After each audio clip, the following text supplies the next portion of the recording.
future's looking bright. Ah, shoot, where are my glasses at? Dang it! Gotta wear shades. I got them shades. Yeah.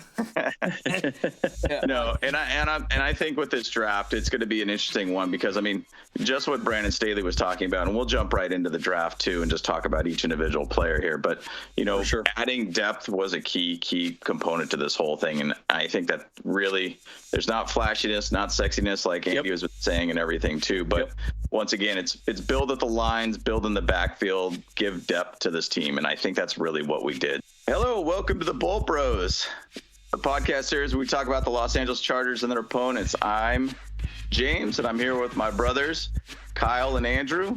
Let's get into it. Bolt Bros, let's go. Bolt Bros, let's go. Let's go. Woo.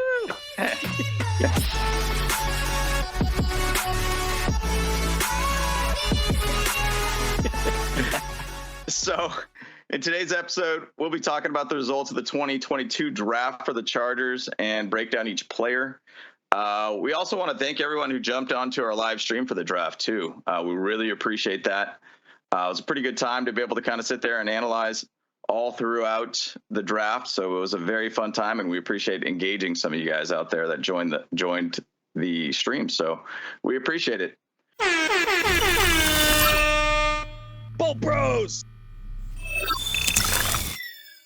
We wanted to start out this video just jumping our thoughts on the draft. Just talk about what our thoughts are, overall thoughts, and even do a grade on it too. So I actually want to start with Andy on that to be able to just kind of see what his first thoughts were. Yeah, so this draft was interesting to me. I remember thinking, okay, my theme for this draft is one word: depth. Right. Yep. That's all it is. Right. I really pretty sure you've said that about like 1,000 times leading up to this thing. Exactly correct. Exactly. It's completely true. And I remember we predicted that, though. Right. We did not think that this draft was going to be sexy or flashy, and it wasn't. Right. I mean, look at Zion Johnson. We don't even have Zion Johnson on any of our conversations, on any of our discussion points at all. Yeah. And it's clear, one, that Tom Telesco and Brandon Staley have a very different way of evaluating what they need than other people doing these mock drafts. There's two other thoughts that I had that I found very interesting. One, we really drafted from large schools and big conferences, right? SEC, ACC, right? We did not draft from Chattanooga State or, the Hill people in Texas or whatever, right? I mean, they were big schools, right? And I thought that was very interesting. The second thing I thought, a lot of our players are two-sport athletes, right? A lot of players did a lot of different things, right? Woods was a hurdler. They're very talented. Mm-hmm. I also thought they were very smart, right? When you listen to Zion Johnson talk, man, he's articulate. He's smart. And again, I think these are things that the Chargers are really looking at, right? Because Brandon Staley does not run an easy offense or defense to understand. He wants people that can pick it up and start and be effective. So those are some of the things that I really saw, right? Again, the word of the day for me for the draft was depth, but they had a very specific formula. And if you didn't adhere to it or have the ability to play a couple of different positions, the Chargers didn't want you. And that's the reality. So those are some of the things that I thought about in the draft. Yeah, that's a pretty good point there too. I mean, Kyle, what did you think? Is there any couple thoughts that you had about the draft after the aftermath of the draft? The aftermath of the draft. Yeah. After seeing everything that we've got. Yeah. I actually honestly felt like my word of the day for this was the need feed, because I feel like we actually did pick up a lot of players that were actually needed on the team, not just depth. Yeah. Sure. Zion Johnson clearly is going to be our right guard. And all the analyses show that he's going to be a starter on day one. Because it's just like you said, how smart he is, and plus how strong he is. So he's going to be able to protect Justin Herbert like amazing. Like, fingers crossed that he's going to be a Pro Bowler like Slater was. That'd be amazing. That'd be absolutely awesome. Yeah. Yeah. But then I think honestly for me though, like the second round was kind of a head scratcher though. Still, like right away when initially like we picked him up because of what I thought the needs were, but what Staley had the needs were obviously different or whatever. But then going down the rest, honestly, like we needed a second round or RB2. We needed a defensive tackle. We sure we can get then we get more depth in other positions though moving forward as well. So. But yeah, like I felt like we needed to feed some positions here, and I feel like we did a good job with that. Yeah, and that's the thing. I mean, I think we're all in pretty much the same mindset that this is a draft that was built to just basically be a depth draft for us. I mean, we came into this draft not needing a lot of players, in my opinion. Sure. So we didn't really have a whole heck of a lot of needs. I mean, there's some people like thinking, hey, pick 17, let's get a wide receiver or something like that. I was thinking a linebacker. I was thinking Nakobe Dean. Exactly. Man, correct. He fell down forever. Like, fell hard. I mean, knee issues and things like that. He had some health issues for sure. Sure. Yep. Yeah.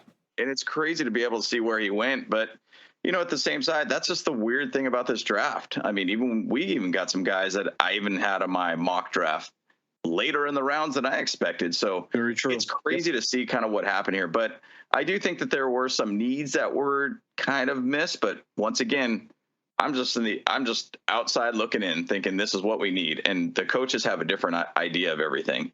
And our wide receiver core is pretty good. I guess we were hoping just to give one more level of, dynamic aspect to the team through wide receiver. But, bottom line, pick 17 for me was the best player available. And even Brandon Staley talked a little bit about that with Zion Johnson. And he was just the number one guy in the number one position. And we felt like the offensive guard was a need. So we just went with that. And everything sounds really good about him. So we'll see where he goes. I mean, I think it'll be interesting to see where all these other players kind of fit within the team and see if Zion Johnson could be the guy that everybody keeps talking about. So if I'm just going to give a quick grade on this draft, I kind of feel like it's almost like I'm like teetering between like a B- and a C+. Can I get right in the middle of that? Like, is there a middle point there? I don't know. Well, I'm going to go with C+. I'm going to stick with a C+ on this.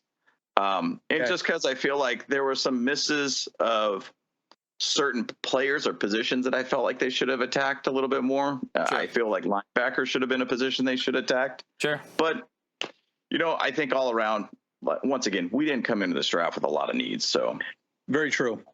Yeah. One of the things I thought about too, and by the way, I'm going to give it an A- for this Charger draft. Okay. I thought it was very telling in this draft. A great example, right? We had two people on the board that we could have taken over Zion. Absolutely. Right. We had McDuffie, and then we also had our big boy Penning, right? Yeah, and I think Devontae Wyatt was available too at that point. Devontae Wyatt was available as well too. Yeah. The thing that I found interesting about that, again, it goes back to what I was talking about earlier, is that they really wanted to get people from big schools. I think they may have avoided Trevor Penning just because he went to UNI, right, which is a smaller school. If I was watching a lot of what Brandon Staley and Tom Telesco kept saying, they kept talking about how we wanted people to be in pro-style offenses and big schools and big competition. You don't get that at UNI, right? You're not going to get the same level of competition, right? Yes, he had a great Pro Bowl. He did very well, the All-Star game for college, but I think that's an issue. So, but I give it an A- just because I really feel like they did a great job of fulfilling the needs they needed right now and what they're happy moving forward with. So, Kyle, what grade would you give it at this point? So I'm actually thinking I would probably give it a B+.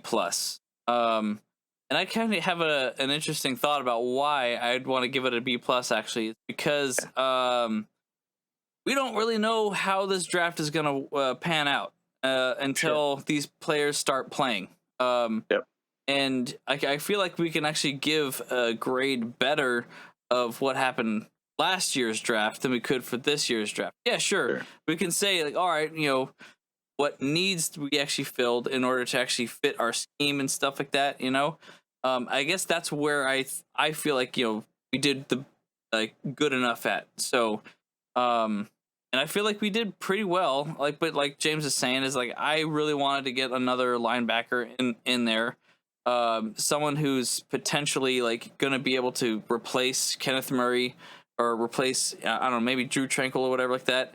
And I really feel like honestly what Staley needs is a linebacker who's actually like really good at pass coverage. So he's kind of like a safety linebacker somehow. Like, I guess you would call him a strong safety, I guess. But line him up in that box, you know. So like just maybe like a safety who's like in the 220-pound range or something like that. So he's like strong enough to kind of run at the box or run at the gaps or whatever like that, but also kind of just drop back for coverage and stuff. But for the most part, like I guess that's really why I really wanted to see a linebacker in the draft itself. We didn't get that, and so that's why it dropped down to B+ for me. Yeah, it's crazy how I put it as C+. I guess I was being way more critical than you guys, but for sure. I mean, I'm happy with the draft. I think they did a great job. Right. And again, one final thought, and then we can move on to our actual draft picks, right? Because we want to talk about them. Is that again, the overall impression I got is that the Chargers are happy with the team they have now. Yeah.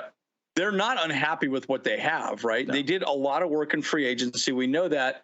But again, day one starter is definitely Zion, but who knows, right? So it will be interesting when we go through this, and there's a lot of things I think could really happen with our defense moving forward with all the D-backs that we actually did pick up. I mean, it's going to be really interesting to see what we do this next year with our defense for sure. I'm excited to see it.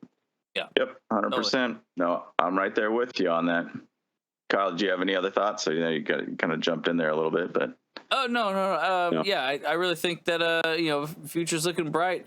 Shoot, where my glasses at? Dang it! Gotta wear shades. I got them shades. Yeah. No, and I think with this draft, it's going to be an interesting one because I mean, just what Brandon Staley was talking about, and we'll jump right into the draft too, and just talk about each individual player here. But adding depth was a key component to this whole thing, and I think that really there's not flashiness, not sexiness like Andy was saying and everything too, but once again, it's build at the lines, build in the backfield, give depth to this team, and I think that's really what we did. Bull Bros! Let's jump into the players and let's chat about them, and we'll see it's all about them. So, all right, let's do it. All right, so this draft, NFL draft for 2022 class for the Chargers is an interesting one. It's pretty far and wide, and we all kind of thought a lot of things in the first round of wide receiver, linebackers, cornerbacks. Right. I mean, Brandon Staley was sitting there talking heavily about Derek Stingley, which went at number 3, which wow, that was pretty crazy to see. That was shocking to me. Yeah. And so, we're thinking, man, we're going to get this flashy guy, this guy that could produce like crazy and everything. And then, with the first pick at 17 for us, we get Zion Johnson, offensive guard from Boston College, and I can't think of a draft board that had him at our level or at that pick anywhere. Like I don't even think I really even looked at him that much, period. Like, sorry, I didn't. No. So it just goes to show you it's kind of a crapshoot at this point, right? You never really know. 100%. Yeah. Yep. 100% a crapshoot. And I mean, that's what this crazy thing about it is we all think that we're these guys that know what's going on in that war room. And we think like, this is what's the right thing for this team. But look, Brandon Staley did say, hey, I'm making sure both of our lines are as strong as they possibly can be. And that's what this pick was about. It made me think a lot about like who drafts a very high level, or actually, drafts an offensive guard like this early in a draft. And the first guy that comes up to my memory is Quentin Nelson from the Colts. And he was like pick 5, I think it was. Yeah, I do remember that. Yeah. Yeah. And that guy's an absolute stud. Possibly totally different kind of guy. I think Quentin Nelson's much more extreme kind of guy where he's very aggressive and awesome. Zion Johnson, everybody kept saying he's like an all-pro 10-year starter. Like all these things that are throwing out at him. And I'm like, hey, who doesn't want a guy like that? Right. Like, I'll take it all day. Ode Obushi was pretty much going to be in that position to where he was at. Obviously, we didn't sign him for a reason. we ended up getting Zion Johnson out of it. So, yeah, I don't know. What's some of your guys' thoughts a little bit about Zion Johnson? Just kind of interviews, maybe a skill set. Andy, what do you think? Yeah, I think bottom line, he's going to play with the ones right out of the gate, no matter what. He will be the number one guy on that side. And again, I think they also dispelled the rumor that he was actually going to be right tackle. They consistently said over and over again, hey, dude, he is a guard. He is going to stay a guard, and that is it. It was really interesting because all the Popper and all these different guys kept asking, well, what about doing this? What about moving Filer over? Yeah, they're not doing that. Right, they're not doing that. It does not seem they're like they're happy doing that. with Storm Norton. Yeah. Okay, and they're happy with Trey Pipkins. But look, when I think about that a lot, when I saw both of them play, Pipkins played on both sides last year. Remember, we were freaking out. Yeah. I was like, oh my God, he's going to get blown up, and he did great. He did great. And then Storm, he had some struggles. We know that, right? Yeah. But at the end of the day, he still showed flashes of brilliance. Maybe another year he might be okay. Sure. Now, we'll talk more about some of our other picks later on. I don't want to go ahead of ourselves on this. But, again, day one, they needed to fix the Ode Ibushi gap. Like, they needed somebody strong there.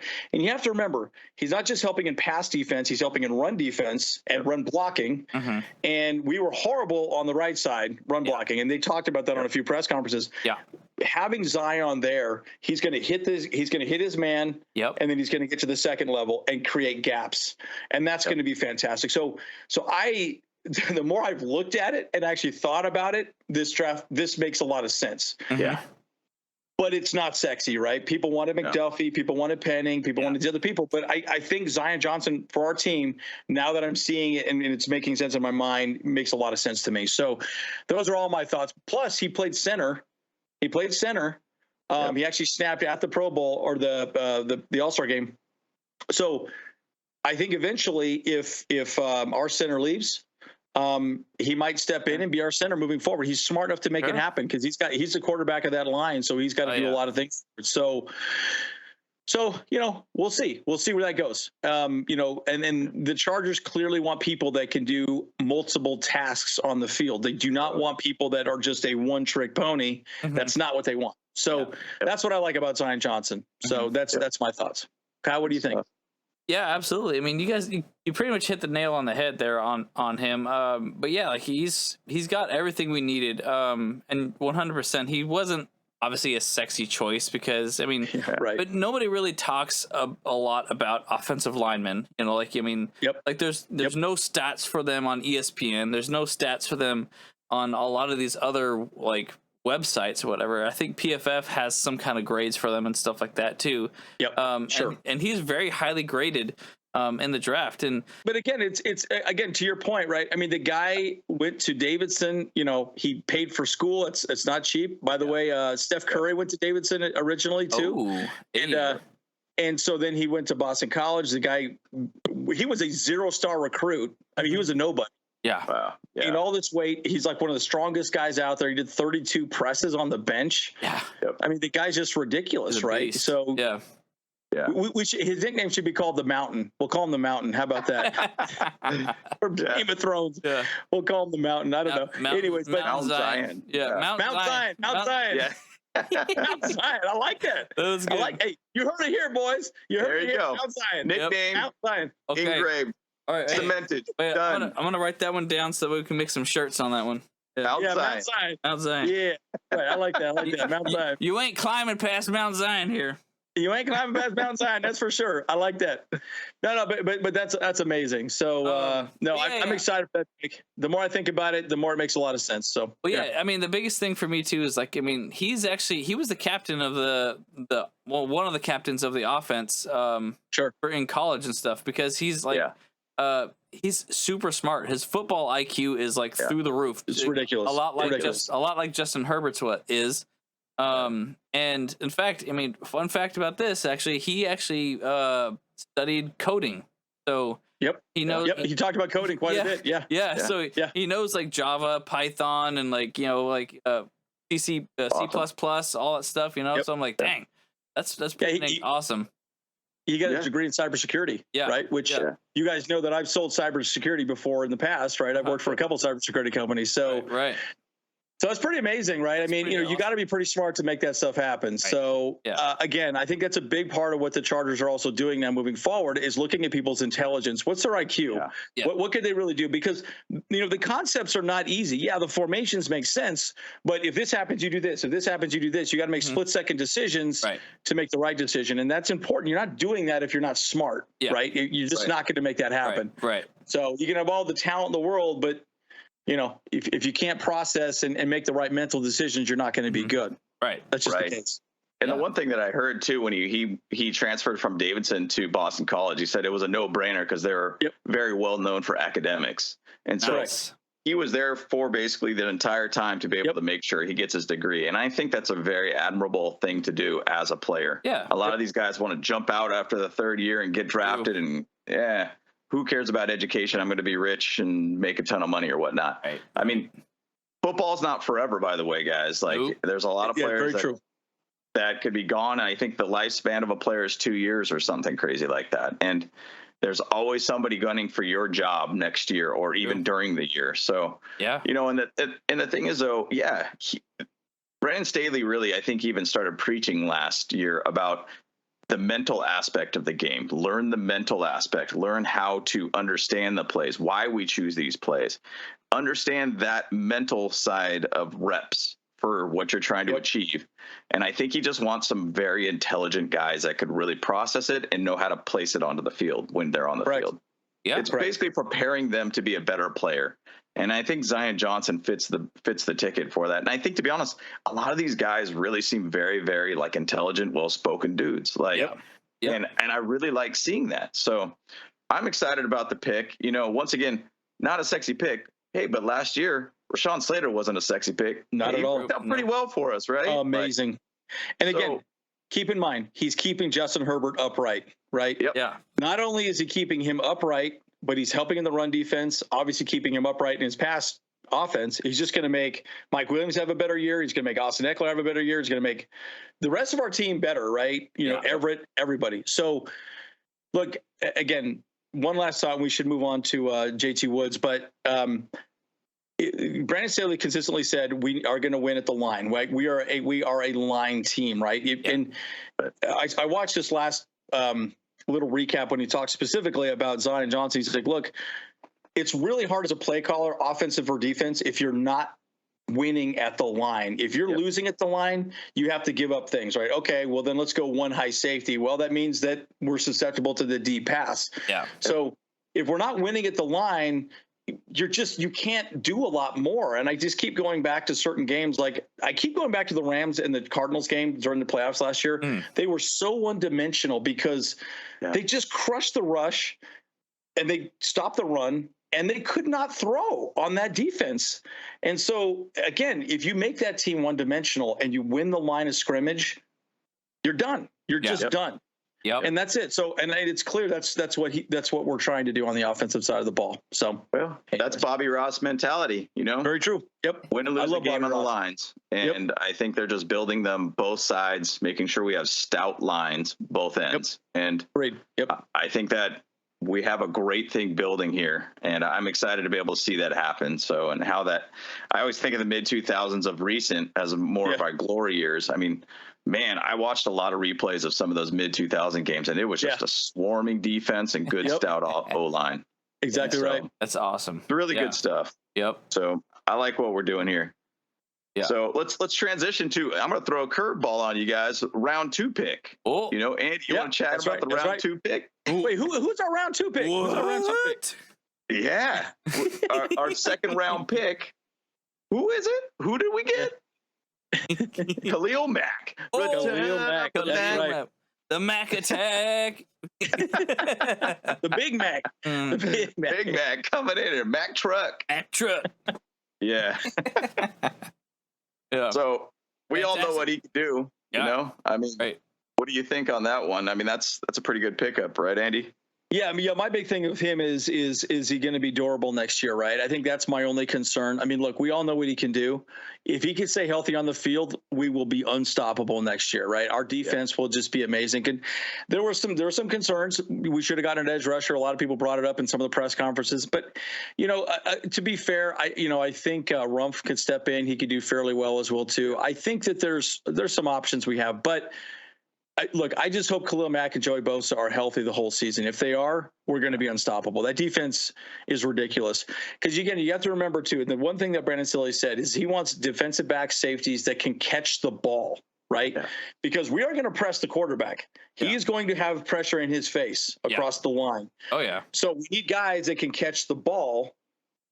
Because they're going to be, Hail Marying it or just trying to get the ball out of their hands and making bad throws because there's going to be pressure in their face, right? So, so again, that's what Khalil Mack is. By the way, giving up a second-round pick for him, absolutely. I think we do that any day of the week.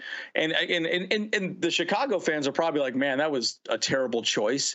But it is what it is. That team needs a lot of help across the board. So that's my thoughts on it. Yeah. Absolutely. Kyle, what do you think? Or James? Actually, funny thing, one of my neighbors over here is actually a big, Chicago fan, and he was like, "Hey, I got a bunch of Khalil Mack jerseys you can have. They're all Chicago. Oh, really? Yeah, they're all Chicago though. So otherwise I'm gonna burn them. So right, grab them, take them. I was like, well, maybe I will. Maybe. I mean, he's bigger though too. I'd be swimming in it. So, you'd be swimming in it. Yeah. You'd be swimming. That's funny. That's funny. You can tie it off to the side. Yep. You can tie it not off the side. Like a girl, dude. Don't do that. Tie knot, dude. What's going on here? I ain't doing that. I'll just cut it off. I'll cut it off on the bottom so that way it's like. Oh, don't do that either. Don't do that either. Crop top. Yeah, I'm making a crop top. Crop top going on there. Yeah. Whatever. Jeez Louise. But the thing is though too is like I talked to him, and actually one of the guys that I work with is actually Chicago, and they were both saying that like he got injured a lot for them. He only played like half a year last year for him. I mean, maybe that was just mental fatigue too, where he was just like made some mistakes, so that's what caused his injuries or whatever. So that way, like. I mean, obviously, it's hard to play for a team that's losing constantly. Yeah. And, they haven't been very, very good for a long time. So, I mean, I can understand that frustration for sure. But, I mean, like you guys said, I mean, dude, our front line is nasty. Like, gonna be stout. It's going to be awesome. Like, to see, like, they're going to be so much pressure on all these quarterbacks, like, all year round. And I can't wait to see it because, like you said, I mean, like the more pressure that we put on these quarterbacks, the more mistakes they're going to make. And I'm almost thinking too, it's like honestly, but the weird thing is though too, is a lot of times that Patrick Mahomes kind of shines when he is like scrambling. He's like just like running like way out of the pocket, and he's like out there like on the freaking that on the left or the right third, and he just tucks it across the field or whatever like that, and just finds his man. It's like. How do you do this, man? Like so, but that's also kind of why our third pick is going to be a stud in that. I think. Yeah, for sure. And the thing is, though, too, about the Khalil Mack, though, too, is that we also got back our 6th round pick that we traded to the Bears. True, yeah. By giving up 2 of our 7th round picks this year, so we only had 8 picks overall. So I mean, it's funny. Tom Telesco chatted about that, and he's like, "Yeah, I didn't realize it was the pick that we traded them, so I wanted my pick back." So, and so that's kind of cool to see. Like, we really only gave up a second for a dude that literally could be an absolute beast on this team, and this is a stacked team.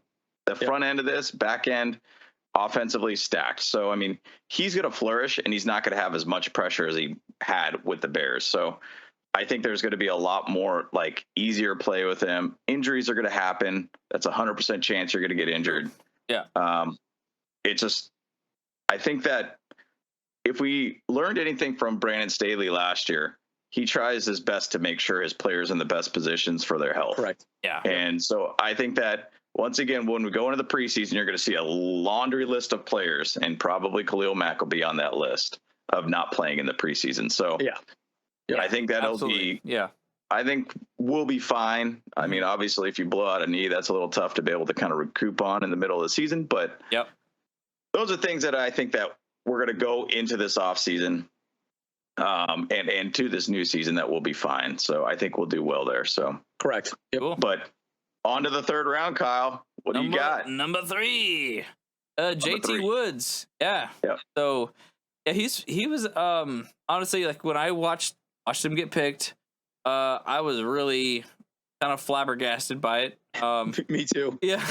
I was like, what? Initially, he's 100. He was ranked like 154th on the boards for PFF, and that put him down easily in the 4th round draft boards. And I'm like, damn, we got him at 3rd. And like, literally, we really reached for. I mean, we didn't reach. We dug deep for that guy. And so I'm like, oh, geez. But then, okay, so I was like, after that initial shock. And kind of feelings, I was like, I'm really okay with this pick, 100%. Because you look at his career stats, he had like 5 interceptions over his career or whatever, and like really the last 2 games of his career, he got 3 of those picks. Like actually a lot of them. Actually, he crushed. He had 6 picks last year. Yeah, so 6 picks. 6 picks last year. Okay, yeah, half of those were in the last 2 games. And he got like a whole bunch from Ole Miss. The thing that I like him about him too is kind of like what I just said earlier too, is that like we want really a kind of a safety or a linebacker that can do both those types of jobs. And I think this guy he can do that because when you look at what he's done, he's all over the map. He's like, like 217 times in 2021, 200 times in 2020, and 100 times in 2019, he lines up in the box, so against or like where the linebackers are at. So he gets in that spot and he can go in there for some run coverage, and he goes in for drop back for pass coverage. So he's got all that our coach needs for this whole thing. And I just think though, but that kind of troubles me a little bit though about putting him in the box because he's kind of light. He's like 195 pounds. So if I feel like if he gains maybe about maybe 20 pounds or something like that, of muscle or whatever, dude, he would be a beast in that position, and he will be absolutely everything we need. And I think he can do it. So because he's young, he's 21 years old. So let's beef this baby up. For sure. Give some high protein drinks over there. Beef guy. That's right. Beef guy. Beef him up. Yeah. And it's interesting thing about him. I mean, he's a very fast receiver. 4.36 speed, or excuse me, I said a receiver. Safety. It'd be nice if he was a receiver too with that kind of speed. That'd be great.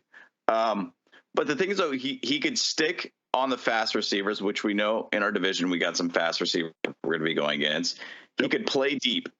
That's one thing I think that if we're going to play a lot of man, which it seems like that's kind of where we're going. That's where we're going. Yep, 100%. Single high safety, throw him way deep. He could just be that guy, just kind of hovering around all the players. Maybe there's going to be a pass over the receiver that he could, get an interception. Based upon a lot of the highlights I saw, it seems like he was kind of in just the right position behind or ahead of the receiver to get those passes that are tipped over, or maybe it's a little bit high for the receiver and it just lands right in his hands. And a 4.36 guy with a ball in his hands is a dangerous weapon. Oh yeah. And so, that's one thing that I definitely see in him, that he could be that big player guy to be able to get the ball and run and make things happen. I do feel 100%. Like that. It's kind of, I get a little kind of scared about, he might be kind of more of an arm tackler versus a body tackler kind of guy. Yeah. And so I get a little worried about that side of things. And I don't know why. I kind of get this weird, like memory and thoughts that he might be kind of that Rayshawn Jenkins kind of player that we had back in the days. Oh, yeah. I kind of feel that way sometimes. I mean, my hopes is it's not different system now. We're not in a Gus Bradley system. We're in a Brandon Staley system. We're a little different on how our defense operates. But I think he could be that kind of that lurker in the backfield, deep backfield for us. And he could be that single high safety for us. So absolutely. I don't know. We'll see how it pans out. And once again, this is a complete crapshoot, this guy could be a Hall of Famer for all we know, and that would be incredible if that does happen. So, right. Yeah. So I got a couple thoughts on this too. So, look, I think they're probably going to be running nickel and dime quite a bit this next season. You have to also remember Jasir Taylor, he's a free agent after 2022 season. So true. Who knows how much money he's going to want, right? And at the end of the day, JT Woods could step in for Nas. Plus Derwin James, right? We need to look at his contract as well too. Right. And I think partially what's probably going to happen with so many D-backs taken in this draft. I don't want to get too ahead of ourselves on this conversation, but I do think that what's probably going to happen, we're going to see a lot more defensive backs on the field, right?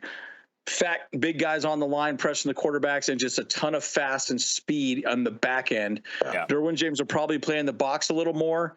He'll probably play man-to-man against the tight ends like he did against the Raiders in our final game of the season. So I think it opens up a little more about what Brandon Staley can do, because it's very clear if we're not winning at the line, which we did not last year at all, okay, it limits what he can call for plays because we're not able to stop anybody or anything, right? If you can have 4 or 5 guys on the line putting enough pressure, you got ball hawks like JT Woods in the back rushing Derwin James, which is an amazing corner blitzer, by the way. Just so you know, when he blitzes, he always gets to the quarterback. He's that fast and that good. So imagine blitzing him down, having Nas Adderley and Woods in the back for 2 high safety, and hey, he just chucks the ball up. I mean, like Derek Carr always does. Could be a pick, easy, right? So I think there's a lot more with what he's doing. Again, they're building a very different type of defense that we had last year. So I'm excited with this pick. And again, he was a hurdler at Baylor. So that's pretty crazy to me that he was a hurdler and he just has that ability to move and just move his body the way it is. So he's a freak of nature. Yeah. Again, he's not a finished product. We know that, but he definitely has all the tangibles that we'd like to see. So I like it. I mean, a lot of people give it like a B grade or a B minus grade. I personally think he's a really good choice, but again, a depth pick. Definitely could come in and play slot and play some additional positions on the field. So that's my thoughts. Yeah. And just to say final thoughts on that too, Andy, you were bringing up that Ravens game, and I want to say it was the 2018 Ravens game. I think it was a 2018. It was something like that. Yeah. Yep. That was the playoffs game where it was just a ton of fast safety cornerbacks kind of playing the box, because I think we're really down like linebackers or something, and for some reason we ended up playing that. It was really a confusing situation, but it added a ton of speed on the field. And what's not to say we kind of do that, because I mean we're really not paying attention to the linebackers here, right? Like I don't think we're going to have a lot of linebackers. I think they're fine with our linebacking core right now, 100%. I think they're fine with it. Yeah. But again, you can make Derwin James move down in the box. He can be a little more of a ball hawk, have 1, maybe 2 linebackers, and that's it. And then you rush 5, just get in their face. And then they're going to make crappy throws. It's going to happen. So I like it. I like what he's doing, but again, this is all stuff that's going to be worked out in, camp, preseason. Okay. What does our personnel really look like? What are we good at? What are we not good at? Right. Okay. Let's go with this. Right. And that's what they got to figure out. It all looks good on paper until you actually start hitting people with pads. That's a completely different conversation, right? Exactly. We know that. Well, so anyway. It's kind of like what Mike Tyson said. Everyone has a plan until they get punched in the face. Exactly correct. No, it's exactly right. Totally. Yeah. Just like that dude on the plane that he just socked. God, did you see that video? He was rocking that dude. Oh no, I never saw it actually. Yeah. Oh man, you didn't see that video. Put a little clip of it in this video right here, dude. Oh yeah, he was going to town. Then he looked at the camera and he was all, "Oh man, I got socked by Tyson." That was great. I think I saw like the initial part where like the guy was like kind of jawing off on him and stuff, and the dude just said, all right, fine, I'll knock this guy out." Yeah, I'm done with you. That's intimidating to see Mike Tyson coming at you, dude. Come on. He better have had some drinks in him, because he at least had to be a little numb getting socked in the face a couple times. Well, he's numb. He was numb afterwards, that's for sure. Yeah. Well, I was gonna say a couple of fun little facts about JT Woods though too, just before we move on. That the cool thing about him for sure is that he's allowed 1 touchdown in 22 games. Yeah, off of him. So like when the receptions come to his way, whatever, he is not allowed. He's only allowed 1 touchdown. But then also the cool thing is too, is that every interception that he got, like, well, at least says 9. He has 9 career picks. None of them were dropped. Like, like, so opportunity came for the interception. He got the interception. Advantage. So this dude's got some hands as well. So that's pretty dang awesome. Yeah. So very true. Right. Yeah. Yep. We need those kind of players to make those plays. And I think the thing is, our defense is very stacked all around. So adding somebody like that to the defense is always going to help everybody else out. So correct. That's like that's great. That's like I said, like about what we lacked last year, before, and that's why we wanted J.C. Jackson, is because we wanted someone to give us those opportunities to have these turnovers happen, and that's how you win games in the NFL for sure. It really is, like, I mean, yeah, like you get turnovers, you get you missed opportunities, strip sacks, all these different things have to happen. I mean, if you can get 1 or 2 of those in a game, you're set. Yep. Yeah. Agreed. Yep. Let's move on to round 4. Round 4. Round 4 fight. Wait, that doesn't make any sense. Actually, no, could be that's sudden death in a lot of games, right? I guess so. I guess so. Well, no, I think it depends 5. If you're going to best of 5, I guess. No, if it's best of 2, it doesn't work. All right, whatever. Move on. Yeah. All right, so round 4, we went with Isaiah Spiller, right? Yep. Running back from Texas A&M. I always keep saying his name, CJ Spiller. If you remember the running back. Yeah. Days. Yep. That's in my mind. It like throws me off sometimes. Are they related?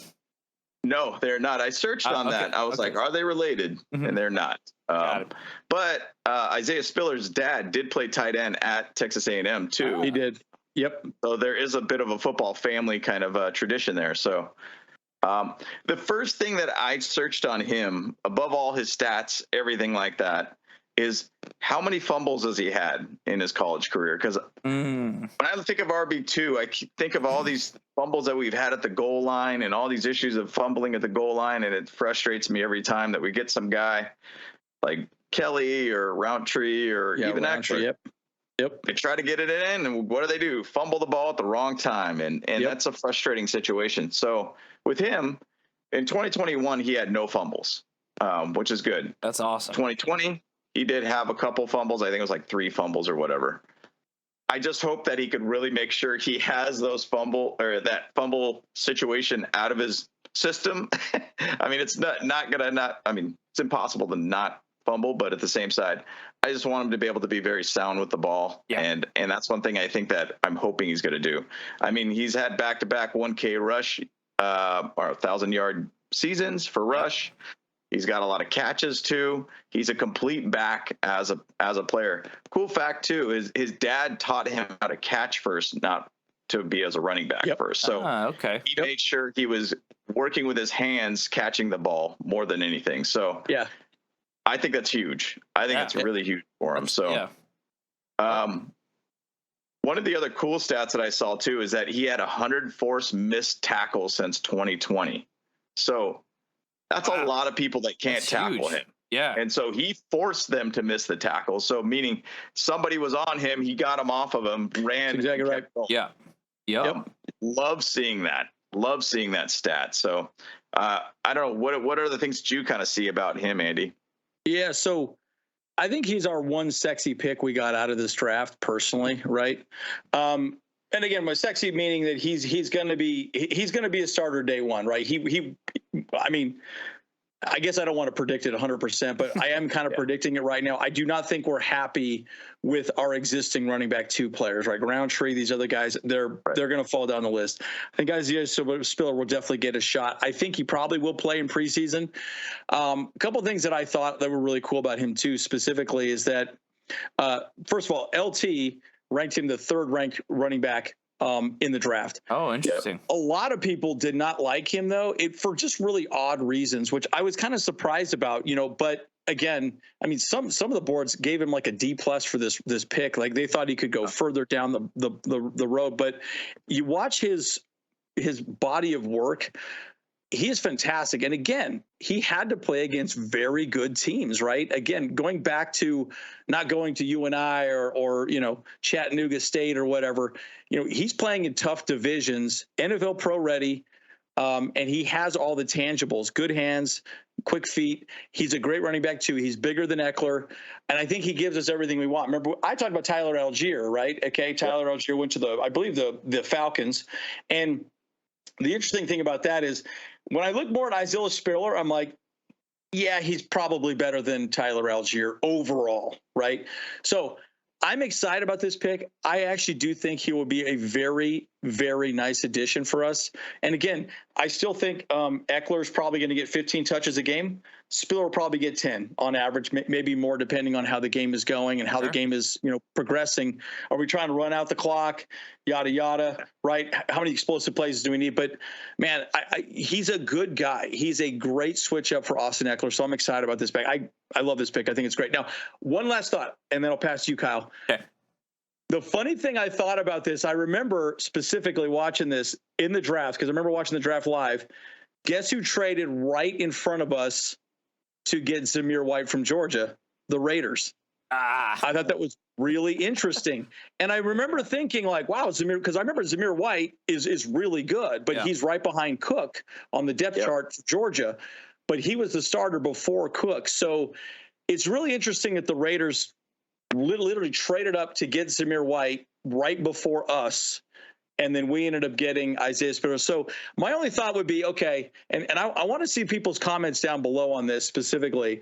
Do you think we would have picked Zamir White, or do you think we would have picked Isaiah Spiller? I don't know the answer to that question, because it's really interesting to see that the Raiders specifically said, we want Zamir White over Isaiah Spiller. So anyways, I thought that was an interesting fact. So pass to you, Kyle. Sure.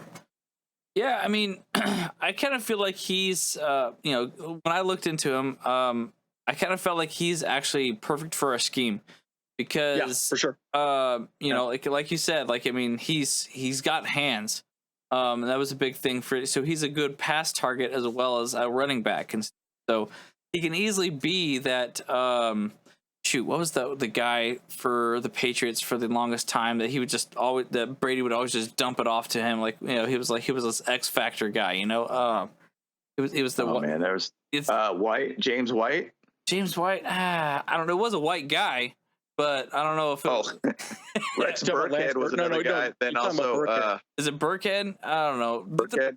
Whatever XYZ guy that was for Tom Brady. So he easily could be that kind of person, especially if we have a 2 running back setup, for any of our plays. We have like both of them in the backfield, and like they can just kind of like, this guy, he's big enough that he can do little blocks and stuff like that too on the edge rushers, and then just kind of bounce out and just kind of give Herbert like a man to throw to real quick, on the flat. So I really like it. So I think he's pretty good. Obviously, like, I was biased and I wanted Algiers or whatever like that. But then after looking at a lot of the stuff too, or his stats in his career, he gets plenty of yards after hits and stuff too. He breaks tackles and he keeps on going. So I'm pretty excited. Like, I mean, he's got 3,000 yards through his whole college career, which is pretty dang epic. And, while he was doing that, he was getting about 30 carries a game each time. So he can very easily handle a workload if Eckler goes down. So, 100%. I think he's a perfect RB2 for us. And I'm excited to see what happens with him and moving forward. Yeah, no, absolutely. I think he's going to be a good addition. One stat too that I saw, he averages close to about 8 yards a catch too out of the backfield too. Nice. So okay, good. Yeah, that's a good stat to look at too. Yeah, that's really one thing I really watched on his stats, and hence why did he have 100 forced missed tackles since 2020? Is he keeps his legs moving, and on top of that, he's a very big dude too. So whatever he does a very good job of keeping the ball going and keeping his legs moving. Some things that I've noticed about some of our guys is that they kind of end up stopping after first contact, and they don't keep the legs moving. You got to keep those legs churning to you see what happens. The dude might fall off you or slide off you or whatever. Yeah. And it'll give you more yards. And the guy wants to go those extra effort-based yards. And I think he's going to be a very tough guy to be able to work with against defenses. I mean, they're going to have to know, hey, he likes contact and he's going to keep going. Yeah. So absolutely. I think it'll be a solid addition to this team. And hopefully he's going to be our RB2 finally. Yep. You know, that's my hope. And my concern is, right, like how much gas does Eckler have, right? I mean, he's a smaller guy. Yes, he's very strong.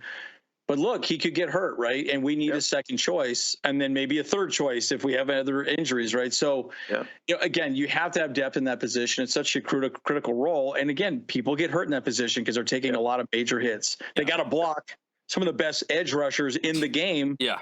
So your quarterback doesn't get crunched, right? And you're taking the hit over Herbert. Yeah. So, there's a lot that person has to do. And that's one thing that he did say in his interview that he needs to work on is actually protecting the quarterback. So from the rush. So I think that's something they're going to focus on him when he gets into camp for sure.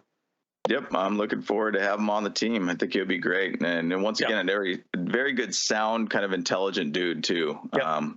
So I think very that's going to be good. His interview. Yeah. Yep. So round 5, Andy, who do we get? Yeah, that's Tito Ogbonnia. Did I say that? Ogbonnia? I think it's. No, I think Ogbonnia. Ogbonnia. Correct. Yes. Oh, that was. You know what? Okay. Yeah. I remember, but everyone calls him Tito. So the one thing that I like about him, Tito. Yeah.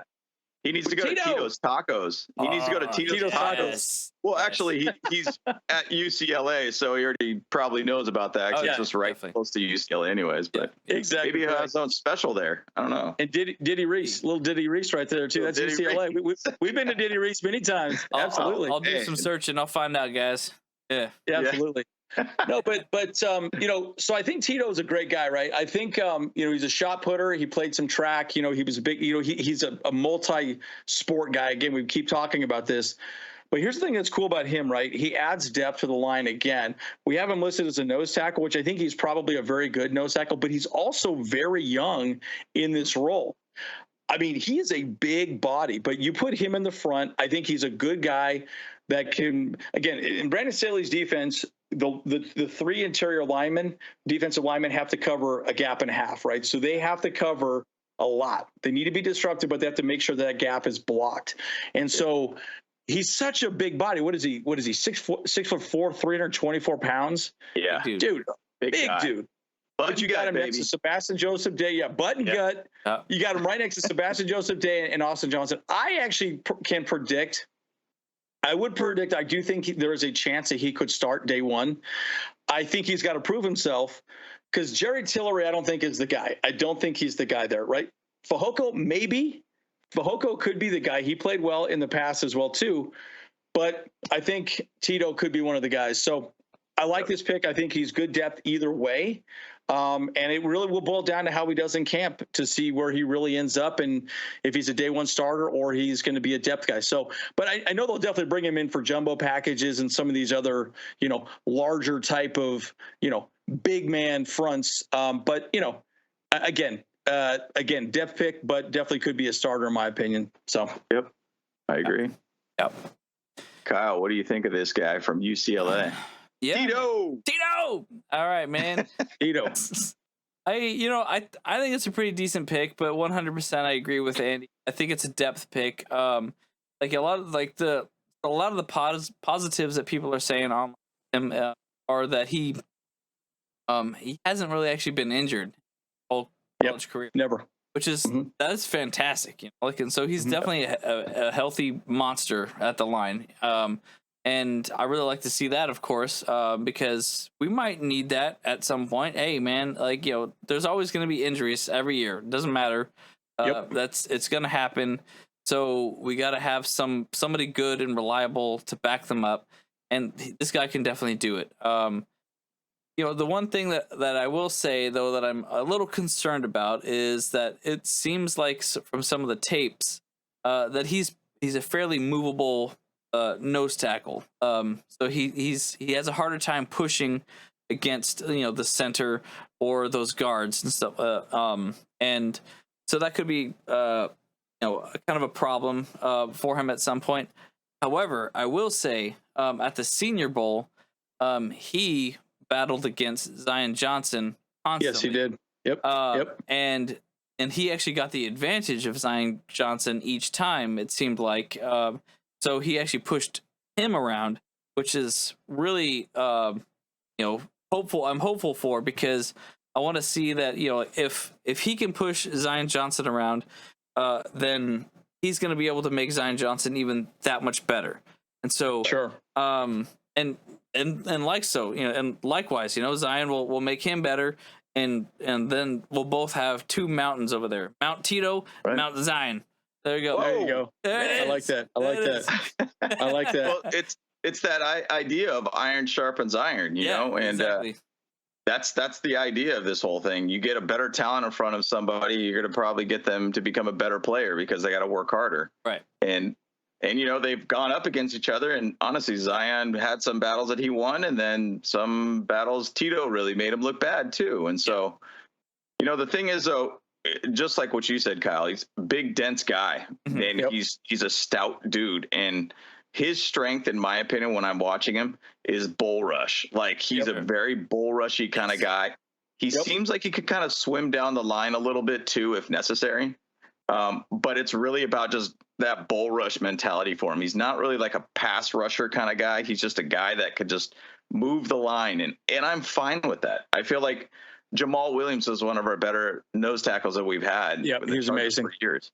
And he was just kind of a guy that just moves the line to open up for everybody else. Just disrupt the line as much as you can. And I think that's what he could do. So I'm hoping Tito could come in there and be that guy for us, that extra added guy. On top of all the other talent we have already now. Mm-hmm. Agreed. 1,000%. Yeah.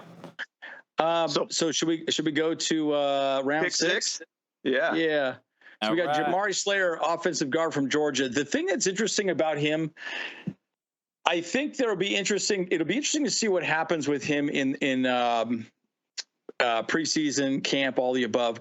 He's played all up and down the line. He was primarily a left tackle for most of the seasons, right? Yep. So he's been all over the line, which I think is really cool. Plus, we all know Georgia. We like the Georgia boys.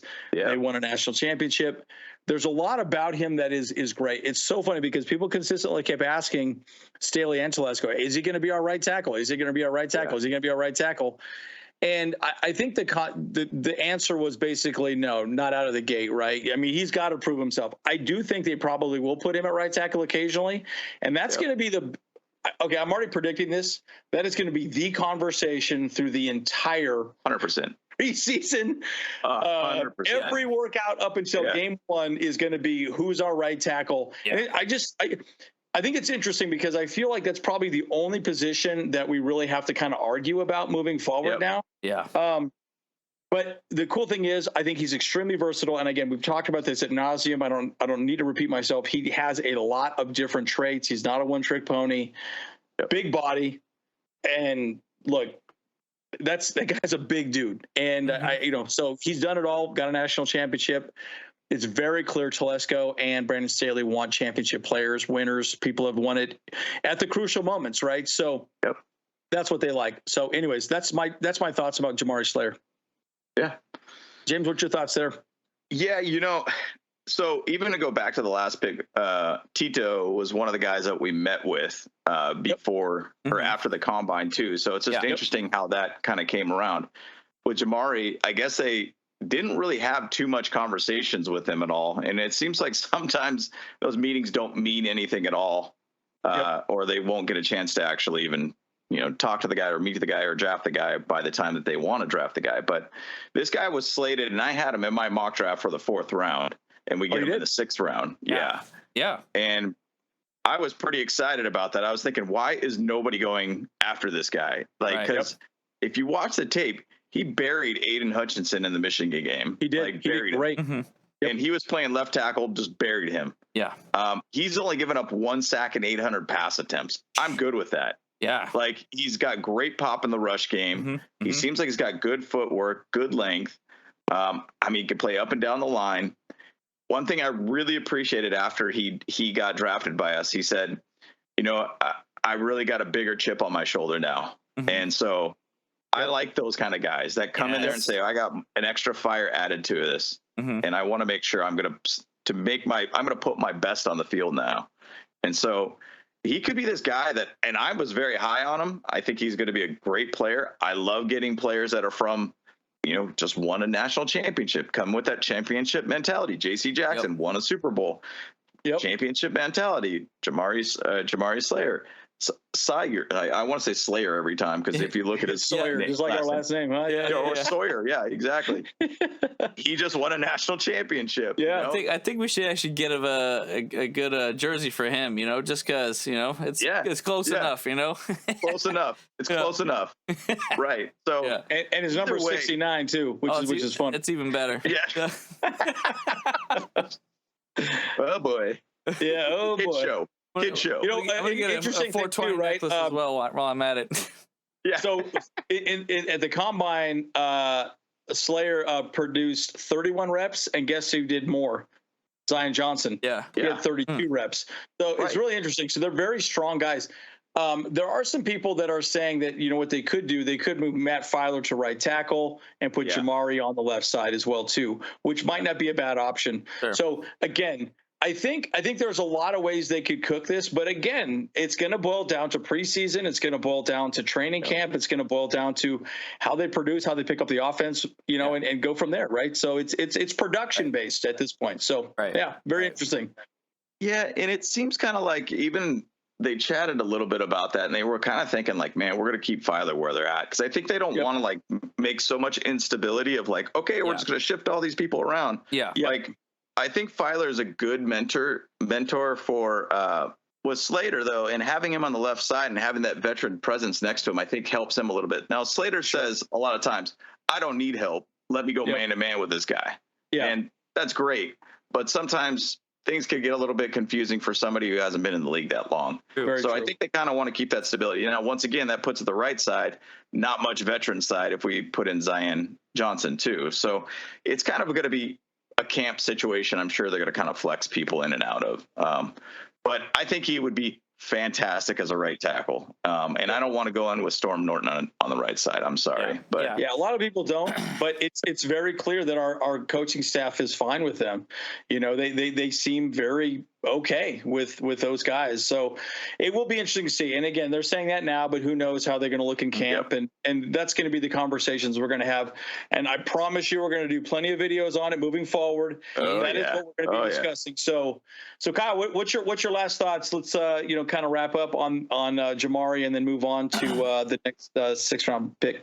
Well, I agree with you guys for sure. I feel like, I think it's better for him to move to the right side than it would be for Filer to move to the right side, because Filer's been in the game for long enough, and like you said, I think he's a good mentor for Slater, despite the fact that Slater's like, he's like, oh, let me handle it, but he's also just young and hungry, too. So very true, very true. But he's trying to eat. Yeah, he's trying to eat. Got that need to feed. But I feel like Salyer could actually go to that right side, and that would be good because he would have that more. Okay, this is where my going. Let me just handle. But there's a lot of good things about him, and the truth is, like, he was ranked in PFF boards at 66, so potentially a 2nd round pick. Likely a 3rd, top of the 3rd round pick, the fact that he slipped that far is crazy. I'm like, holy moly, and there's a lot of players that slipped in this draft, and I'm sure they're gonna have like a lot of fire under them, but and then there's a lot of different things about him that a lot of people are saying about, like, that might be a level of concern for him, is that apparently Georgia's scheme actually backed him up a lot. So some of his stats might not actually reflect his own abilities on actually pass protection, which I don't think is necessarily true. I hate that when analysts online are actually really negative about players and stuff like that, because they don't understand anything that the players are actually doing on that. I mean, we don't fully understand like how they're doing stuff either, but we like to talk about it, and we love to actually bring it up and you know, just I don't know, analyze stuff, because that's what we are. We're analyzing things, you know. So, but regardless, though, I like this pick. I think he's an absolute steal for us. You know, at 6th round, I'm like 100% excited that he did say that he's got a kind of a chip on his shoulder about all the drafting so low, so that, man, I want to see him. I want to see him eat. You know. Yeah, I want to see him dunk on Max Crosby or something like that. You know, that'd be amazing. Absolutely. Yeah. Yeah. You know, and the thing is, though, no player is going to be 100% on him. They're always going to get some help at some point too, and so, you know, say if it's a running back helping out and block, or a tight end helping in a block for an offensive lineman. I mean, there's no player on any line or position that's not getting help somewhere or another. And so and once again, I think everybody's just being nitpicky sometimes about trying to say, oh, well, it's not all on him. It's not his talent only. There's some other help that he had. Right. I don't know. But I think the thing is, though, our line's going to be pretty stout going into the season, and it's going to be very hard to be able to choose who to really pick on. Yeah. So, so I think that it's a great pickup, a great value pickup, just because he was ranked very high and we got him very late. So, and I'm excited for him. So, round 6. Let's talk about round 6. This is our second 6th round pick, pick 214. We got Jasir Taylor, defensive back from Baylor. You know, Taylor from Baylor. Yeah, exactly. Taylor from Baylor. No, and the one thing about this pick too, and it goes back to Brandon Staley before the draft, is, hey, we're always looking for defensive backs, and we want as many defensive backs as we possibly can. And it kind of goes back to what we chatted about earlier about that Ravens-Chargers playoff game, where we started putting a lot of, like, you know, people that are like cornerbacks, safeties in the box, getting a lot of speed built up, and it kind of confused the Ravens offense, because it's like, wow, what is happening here? We're playing this small ball speed kind of based defense, and that was a Gus Bradley defense. Adding a guy like this that's got 4.39 speed, 5'11", almost about 200 pounds, that's one of those guys that could throw in there too. And then he actually does a pretty good job for run support also too. So I think that's kind of, once again, this is a depth pick. I mean, once again, we'd love to say this guy's going to be a Hall of Fame player, but it's an uphill battle to be able to really go out there and make it happen. But anything's possible with this guy. I mean, he seems to track the ball well. He's got good anticipation. He's got some special teams side of him too that he could add to this team too. So I don't know. I mean, what did you find out a little bit about him, Andy? Yeah. So my thought was this, right? Like, he's a depth pick for sure. Again, I predict we're going to go dime and nickel quite a bit more next year for sure. Because look, it makes perfect sense, right? We want ball hawks in the back, and we want people to press the quarterback as hard as you possibly can. Get him on the ground, make him make mistakes. This guy's a special teamer, and he's a slot corner, right? So he's someone that can step in over, maybe, let's see, you know, we have some injuries in the cornerback position, right? So he's going to be playing special teams. He's definitely going to be involved in that. He's definitely going to be involved in coverage. Could be a gunner. Could be a lot of different things, right? He's going to be wearing a lot of hats. Now, I will say this. It's kind of funny because a lot of people thought he was going to be an undrafted free agent. Like, they did not think he would even get picked up. But I think there was a lot. So I think it was Ronaldo Hill. One of our coaches played at Wake Forest. So so he got a little bit of inside track on Jasir. So I think there was a bit of home cooking, a little bit of convincing that, hey, this guy's pretty good. But again, look, he's fast. He can do a lot of different things for us. And that's really what the Chargers want. Again, he probably could have gone in, 7th round, probably, maybe even undrafted. But I think they felt like there were some people that really liked him above, so they went for him. I think he ran one. I think against Old Dominion, he ran a touchdown back from Old Dominion as well too. So again, he's got speed, he's got all that stuff, he's got some of the intangibles. So I like the pick. He's depth. But he can wear a lot of different hats, and I think that's a good thing. Yeah. Yep. Okay. Yeah. So I did do some digging already. I mean, I really do like him a lot. He's obviously a little bit smaller on the side of, for cornerbacks and stuff, but he does seem like he has a lot to offer for the Chargers as well, even as a depth pick. You know, he kind of reminds me a lot of actually Asante Samuel type abilities and stuff. So it could be awesome. It's great. I mean, we have two of those. If we have two of those on the field, that's freaking fantastic. And I actually kind of like to see the fact that he's actually a 5-year college player. So he did the 2 double senior years, and each of those years he got 2 interceptions. You know, so he did good. He does a good job, and like I said, like, you know, depth is everything right now. You know, like, I mean, that freaking Texans game, man. You know, so like, it's huge. Yeah, it's huge. And obviously, like, we had to pick him up because I'm pretty sure we dumped Campbell and good riddance.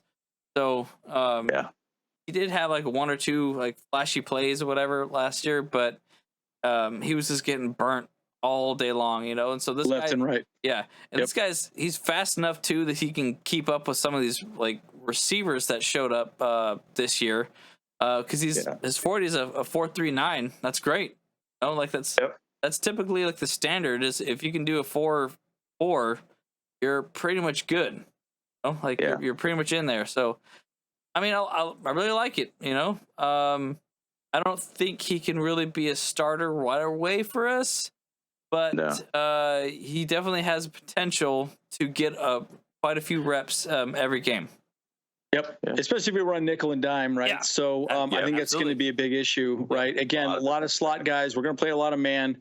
And I think Trayvon Campbell is still with the Chargers. But again, that's one thing that I've seen people say, look, we don't want him on the field anymore, right? So, please don't. And that's the truth, right? I mean, say what you want to say about the guy, but he didn't produce. He didn't do what he needed to do.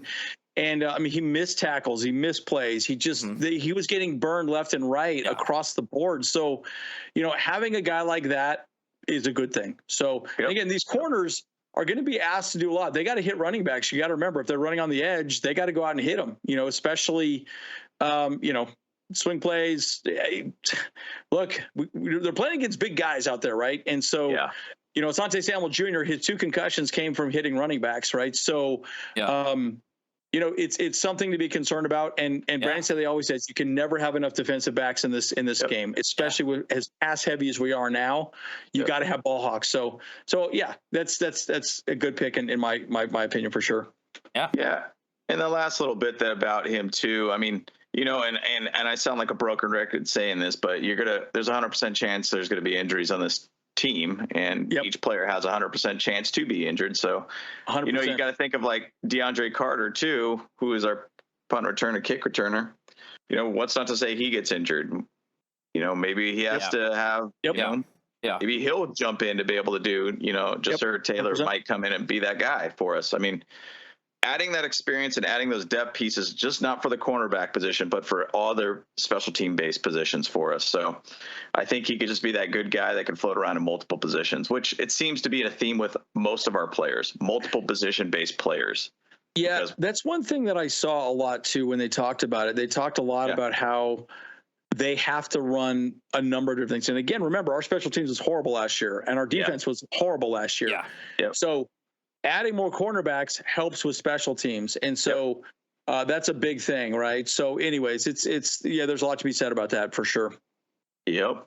Well, let's move on to round 7, pick 236. Andy, what do you got on? Yeah, so let's see. So that's cornerback, another cornerback. Here we go. Are you seeing a theme here? Yeah. Look, I again, you know, he's 6 foot, 195 pounds. You know, he's deflected a bunch of passes. I think he played in Canada for a little while too. He's a Canadian native, which is kind of interesting. I do like maple syrup, you know, Justin Bieber, all the above, right? Ryan Reynolds, you know. Pecan pie. Is it pecan pie? Is that what they have out there? Yeah, pecan pie. Yeah, but again, it was interesting. He was drafted 18th overall in the 2021 Canadian Football League draft, but then went to Ole Miss for his final season. So it was really interesting that he was already drafted to play in the Canadian Football League. Came back for one more year, and he did well. Right? Again, probably a guy we could have picked up in the undrafted free agent area. But one thing that I will say, again, we won't spend too much time on these guys, but our next two picks, but it's interesting. The Chargers did a lot of work on our last two picks. If you recall, we actually traded down two of our seventh picks, got a 6th round pick. So Jasir Taylor was the guy that we grabbed off of that trade. I think it was to the Bears. Yeah, got it.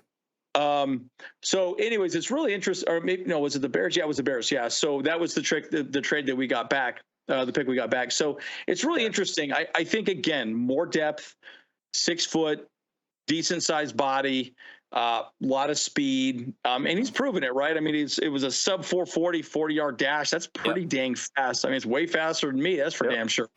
And so, it's interesting. A lot of people say, hey, we should have gotten a wide receiver. We should have done some of these other things. But look, another cornerback. I mean, guys, what is this telling us? Nickel and dime packages, we're going to see a lot more this year. Big fat dudes on the front, rushing the quarterback, speed in the back. That's what's going to happen. And maybe a linebacker or two in the middle, and that's it. Yep. So these guys are going to get some use. They're going to get some use for sure. Yeah, right. Mm-hmm. And the interesting thing that I saw too, when he's at the University of Calgary, he got 47 tackles the entire time there. He goes to Ole Miss, got 48 tackles in one season.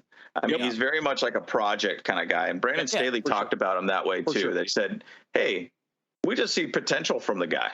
Like we see that he did really well when he went to Ole Miss. He didn't get picks or anything like that, but he was productive when he was there. Right. And so it just could be that special team guy, practice squad kind of guy to stash on the side that, once again, injuries could happen. You never know where it's going to go and what time is for him to shine. So I think it's a good little pickup. Speed guy again, once again, have more speed on the field is always good. Sure. Always good. Always good. Yep. Always good.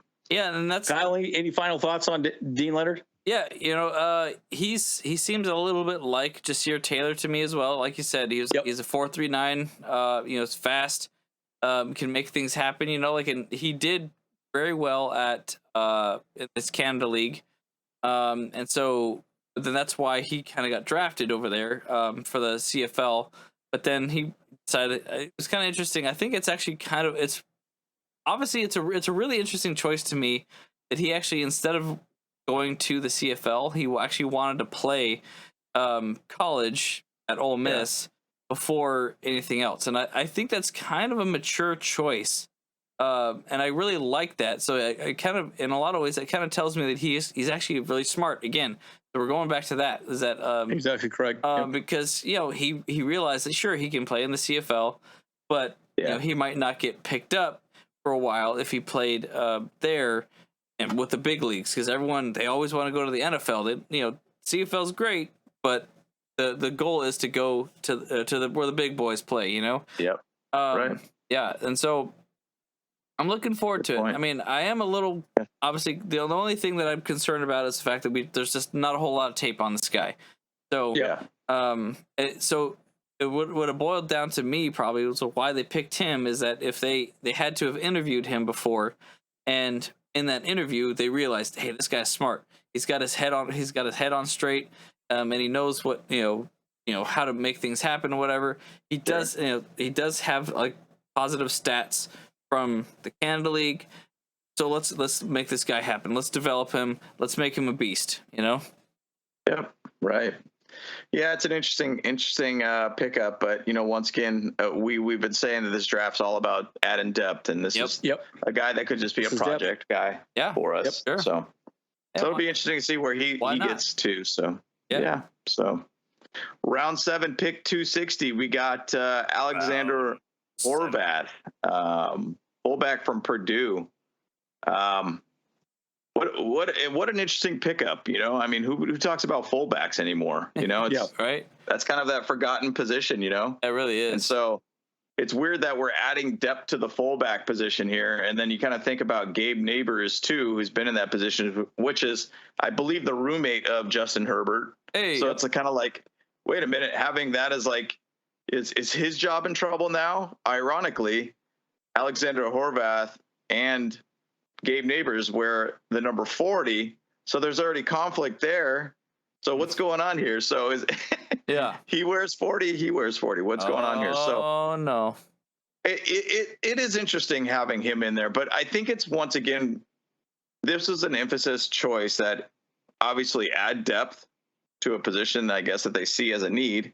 But then I also do think that they could also keep him as like a Mike Allstott kind of guy, where he could be that dude where he could get those extra tough yards at the goal line situation, or a 4th and 1, 4th and short, whatever it might be. I guess he originally came in as a linebacker from, I think, high school or something, and then they switched him to basically fullback, which is kind of weird to think about. But it happens.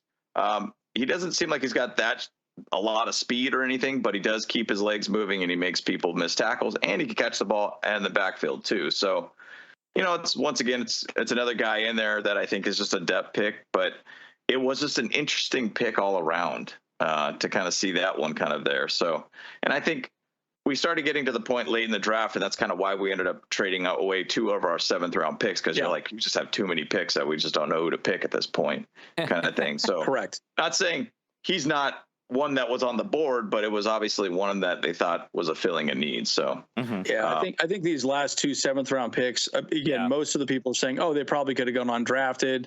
At that point, it's kind of just a crapshoot. And again, fullbacks, right? It does make sense for the Chargers to probably run a little more I formation, right? And that's a big part of what a fullback's all about. If you think about the best rushing years that we've had with LT, you had Lorenzo Neal as the fullback, breaking the holes open. I remember watching a video with some of the old, Sean Merrimans and Lorenzo Neal and Sproles. I think it was posted on the LA social media like 2 weeks ago. And LT was talking about, we were in the huddle. Let's go get that championship. Oh, let's go get that touchdown record. And LT recanted the story that Lorenzo made some comment like, oh yeah, get on my hip and don't dip. And then as he was going out to the side, he falls down on the ground. Lorenzo Neal doesn't even make a block. He just falls on the ground completely. And LT had to go get the touchdown on his own, which I think is hilarious. We were at that game. I think James, you and I were at that game.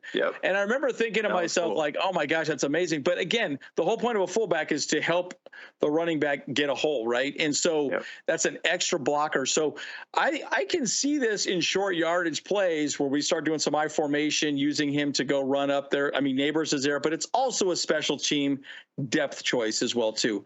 I think it's very clear that our special teams is a huge need, and I do think that's a big part of what we needed here with Horvath. So I think, again, wearing a couple of hats, he's not a one-trick pony.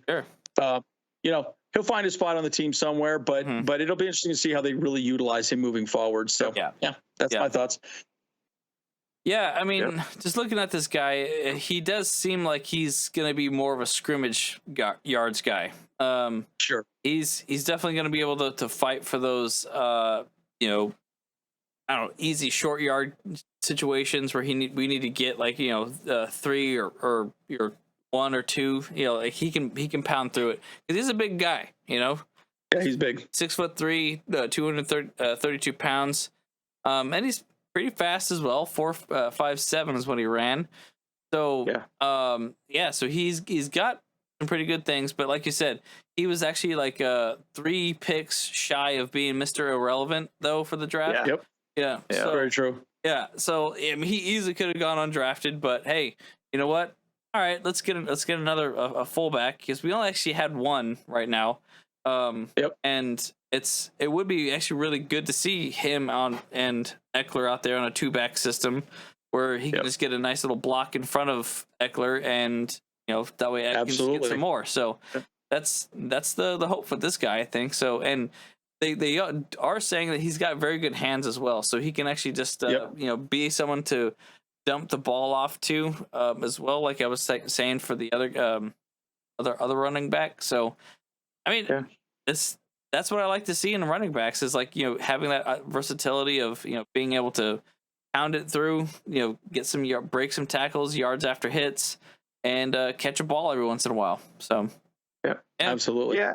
And it kind of makes me think that we might be a little bit more of a run heavy based team than we realize. And so, and the thing is though too, I like it that Justin Herbert does run, and I think that most of the great quarterbacks in the league right now run a couple times in the game. But I'm wondering if they just don't want Justin Herbert to run, period. And that's why they're trying to think, hey, build the line as much as you can so you can throw the ball. We don't want you to run at all. We want to have a good run game. We want to be able to have dudes that could block for you, kind of thing.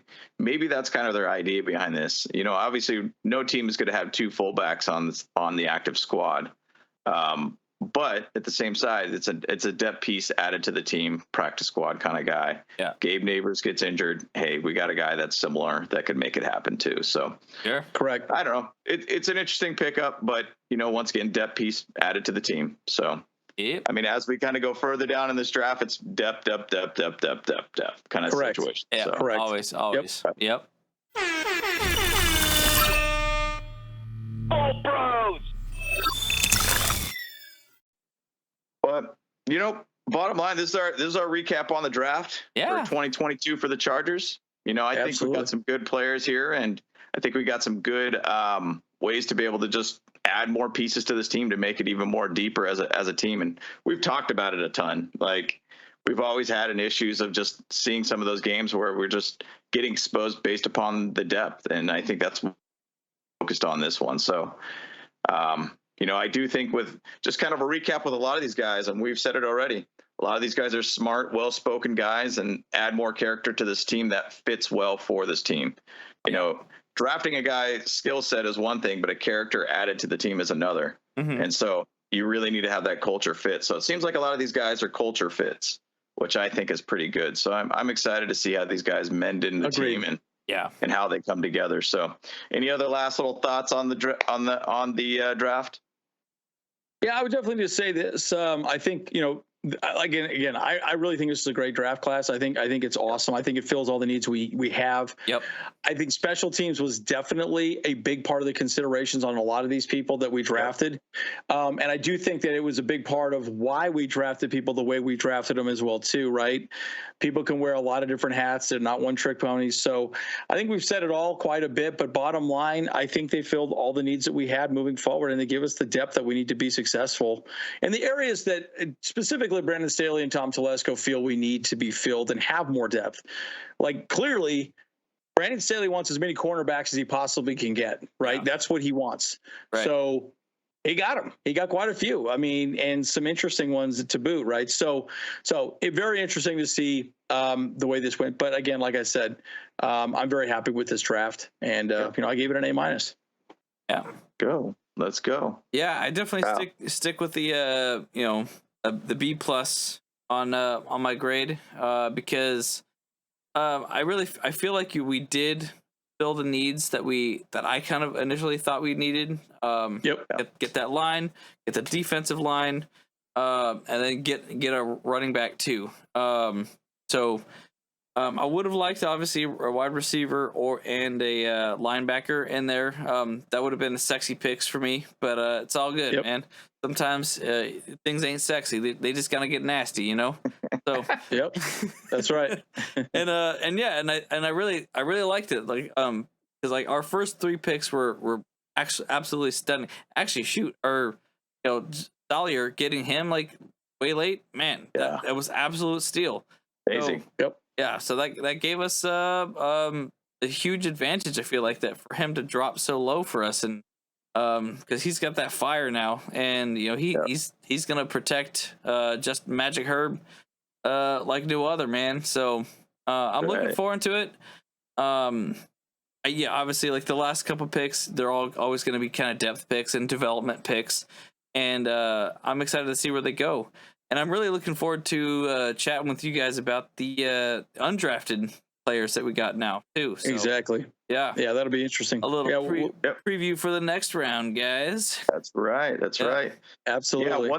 One thing I forgot to mention too is that Tito, he's an avid cook, and specifically he specializes in smoked meats. Ooh. And wow. He said he wanted to. He's excited to be able to meet up with Justin Herbert and give him some tips and tricks on brisket. Ooh, so that hopefully a lot of victory briskets coming up this year for him, man. I like that. Maybe a nice Super Bowl brisket. I'm into that. Let's go. Super Bowl. Go. I'm gonna go. Super Bowl victory brisket. Let's go. That's a good brisket. That sounds really awesome to me. All right. Hope you guys liked the episode. Definitely talked about all the 2022 picks. I want to hear your guys' opinion on the draft, what you think some players might be impactful for our team, not as impactful, whatever you guys' thoughts are. We love hearing from you guys. So follow us, check us out, check this video out, share it, like it, and comment, please. So once again, my name's James. I got my brother Kyle and Andy here. Thanks for listening, guys. Let's get out of here. Bolt Bros, we out. Bolt Bros. Bolt Bros. Let's go.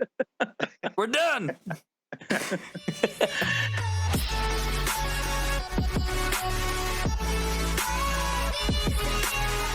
Clear my throat here.